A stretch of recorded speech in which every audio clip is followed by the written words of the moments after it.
I'm gonna show you how to make the best banana bread ever. I have got some really ripe bananas, so I am going to make this banana bread. It is the best banana bread ever, and it is called Erin's Grandma's Banana Bread. You know, if it's someone's grandma's banana bread, it is going to be really good. I'm gonna preheat the oven to 350 degrees Fahrenheit.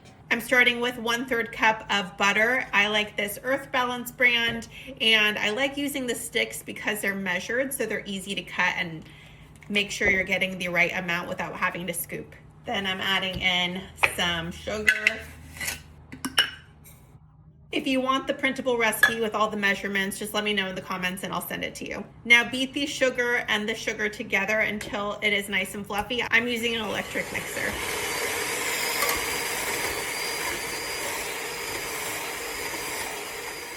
Add in some baking powder, some baking soda, salt.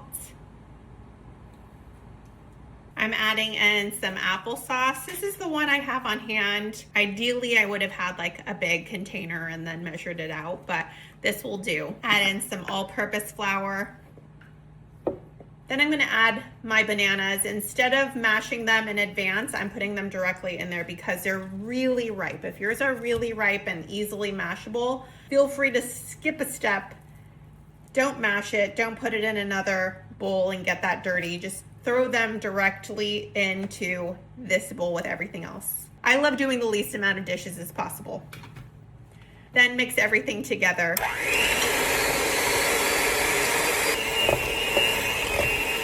This is what it should look like before we put it into a prepared baking pan. And when I say prepared, I mean either grease it, or I like to put a piece of parchment paper down. That way when the bread is finished baking, I can just lift it out. If you wanted to be fancy, you can put in some chocolate chips or some walnuts or some cinnamon or a little bit of vanilla extract, but I'm gonna keep it simple and only add in some chocolate chips. I like to use the ones from Trader Joe's.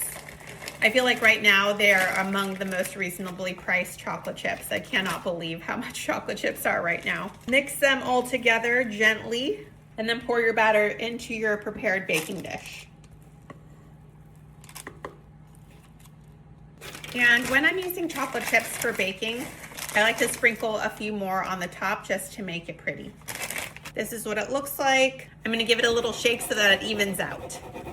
And I'm gonna bake it for 1 hour. Here it is, it looks so beautiful. And because I put it in parchment paper, I'm able to easily lift it up. I'm gonna cut a slice. Here is my loaf. It's beautiful and it has made my whole house smell fantastic. Now I'm gonna give it a try. That is everything I wanted it to be.